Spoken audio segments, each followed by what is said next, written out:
Assalamualaikum warahmatullahi wabarakatuh. Alhamdulillah wassalatu wassalamu ala Rasulillah. La haula wala quwata illa billah, amma ba'd. Yang saya hormati Bapak dosen, Bapak selamat panuntun yang dimuliakan oleh Allah, serta sahabat-sahabat mahasiswa yang dirahmati oleh Allah Subhanahu wa taala. Pada kesempatan yang berbahagia ini saya akan menyampaikan makalah yang berkenaan dengan perencanaan pendidikan. Baik, akan kami sampaikan bahwa materi atau bahan pembelajaran merupakan suatu yang disajikan oleh guru untuk diolah dan kemudian dipahami oleh siswa dalam rangka mencapai tujuan-tujuan instruksional yang telah ditetapkan. Dengan kata lain, bahan ajar materi merupakan salah satu unsur atau komponen yang penting. Artinya, untuk mencapai tujuan-tujuan pengajaran, bahan ajar terdiri dari fakta-fakta, generalisasi, konsep, hukum, atau aturan, atau sebagainya yang terkandung dalam mata pelajaran. Di samping bahan ajar pelajaran, untuk komponen lain yang perlu dikembangkan pula dalam rangka mencapai tujuan-tujuan instruksional ialah kegiatan belajar mengajar. Tanpa adanya kegiatan belajar mengajar yang tepat, sulit bagi siswa untuk dapat memahami materi atau bahan ajar yang telah disediakan. Maka kegiatan belajar mengajar ini mencakup baik kegiatan guru maupun kegiatan murid yang perlu diwujudkan dalam setiap pengajaran untuk dapat mencapai tujuan-tujuan instruksional yang telah ditetapkan. Oleh karena itu, diharapkan adanya hubungan yang harmonis dan sistematik antara tujuan, alat evaluasi, materi pelajaran, dan kegiatan belajar mengajar. Persoalan sekarang adalah bagaimana menetapkan materi pelajaran dan kegiatan belajar mengajar yang betul-betul dapat menunjang tercapainya tujuan-tujuan instruksional.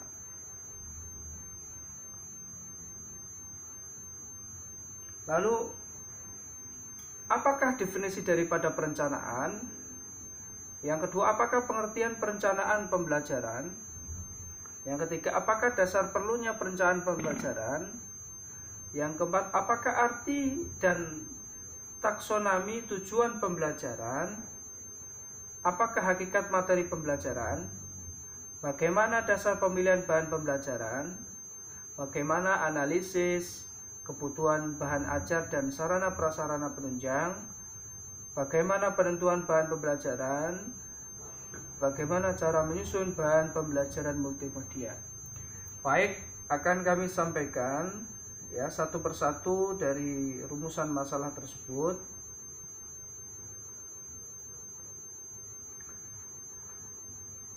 Yang pertama adalah definisi perencanaan.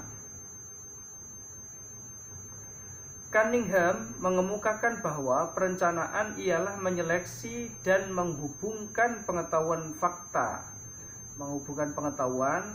fakta, imajinasi, dan asumsi untuk masa yang akan datang dengan tujuan memvisualisasi dan memformulasi hasil yang diinginkan, diurutan kegiatan yang diperlukan, dan perilaku dalam batas-batas yang dapat diterima yang akan datang serta usaha mencapainya. Definisi yang lainnya mengemukakan bahwa perencanaan adalah hubungan apa yang ada sekarang dengan bagaimana seharusnya yang bertalian dengan kebutuhan, penentuan tujuan, prioritas, program, dan alokasi sumber. Kemudian, pengertian perencanaan pembelajaran adalah, menurut Gedeng, adalah upaya untuk pembelajaran siswa. Dalam pengertian ini, secara implisit dalam pelajaran terdapat memilih, menetapkan, mengembangkan metode untuk mencapai hasil pengajaran yang diinginkan. Lalu apa dasar perlunya perencanaan pembelajaran? Nah, pertama adalah untuk memperbaiki kualitas pembelajaran. Jadi perlu diawali dengan perencanaan pembelajaran yang diwujudkan dengan adanya desain pembelajaran. Yang kedua, untuk merancang suatu pembelajaran perlu menggunakan pendekatan sistem, ya. Yang ketiga, perencanaan desain pembelajaran diacukan pada bagaimana seseorang belajar. Untuk merencanakan suatu desain pembelajaran diajukan pada siswa secara perorangan, sehingga sasaran akhir dari perencanaan desain pembelajaran adalah mudahnya siswa untuk belajar. Kemudian apa arti dan taksonomi tujuan pembelajaran?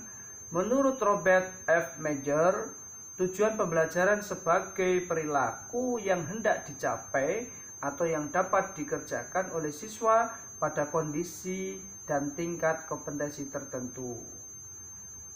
Edward L. Dennusko dan David F. Kepal memandang bahwa tujuan pembelajaran adalah suatu pernyataan yang spesifik yang dinyatakan dalam perilaku dan penampilan yang diwujudkan dalam bentuk tulisan untuk menggambarkan hasil belajar yang diterapkan, yang diharapkan.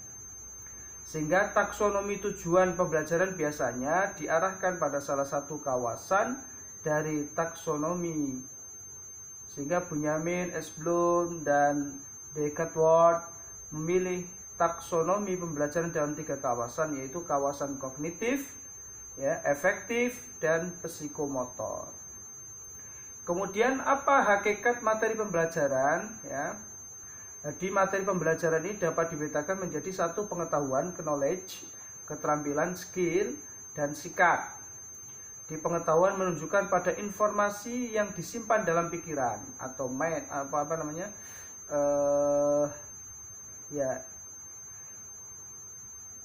pada pikiran siswa. Dengan demikian pengetahuan berhubungan dengan berbagai informasi yang harus dihafalkan dan dikuasai oleh siswa, sehingga manakala diperlukan siswa dapat mengungkapkan kembali. Kemudian keterampilan atau skill menunjuk pada tindakan-tindakan, ya, yang dilakukan seseorang dengan cara yang kompeten untuk mencapai tujuan tertentu. Sehingga sikap menunjuk pada kecenderungan seorang untuk bertindak sesuai dengan nilai dan norma yang diyakini kebenarannya oleh siswa. Lantas apa dasar pemilihan bahan pengajaran? Di sini harus diketahui tentang tujuan instruksional umum, ya. Terus tingkat pengembangan dan intelektual anak, pengalaman anak, dan alokasi waktu. Kemudian analisis kebutuhan bahan ajar dan sarana prasarana penunjang. Jadi sumber belajar utama yang dapat digunakan dalam pembelajaran terpadu dapat berbentuk teks tertulis seperti buku, majalah, brosur, ya, surat kabar, poster, dan informasi lepas, atau berupa lingkungan sekitar, ya, seperti lingkungan alam, lingkungan sosial, ya.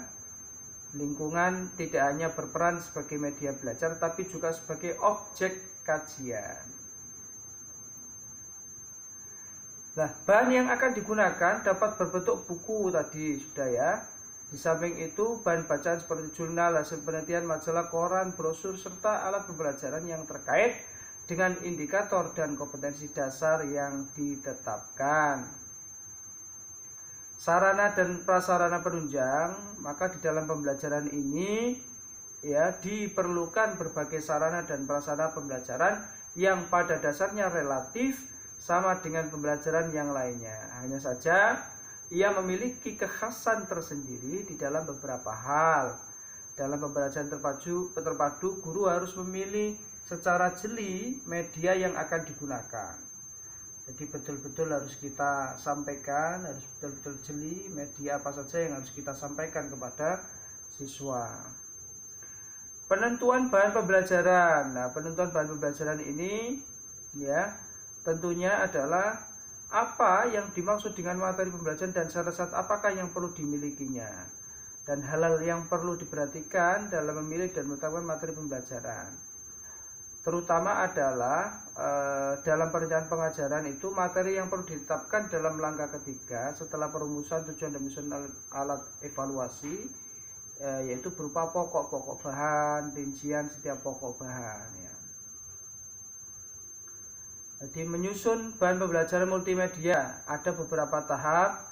Tahap menentukan tujuan karakteristik siswa, tahap perancangan produk yang berbasis multimedia, tahap mengumpulkan bahan, tahap pembuatan multimedia, tahap uji coba produk layak digunakan atau tidak, dan tahap penyebarluasan produk yang telah dibuat.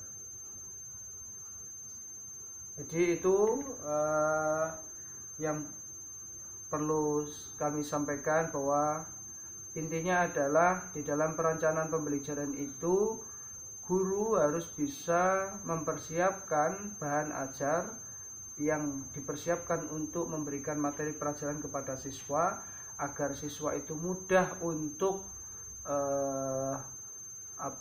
menerimanya dan mudah untuk mempraktekkan apa yang sudah disampaikan oleh guru. Saya kira itu sedikit yang dapat saya sampaikan. Saran dan kritikan kami harapkan mudah-mudahan ini bermanfaat. Assalamualaikum warahmatullahi wabarakatuh.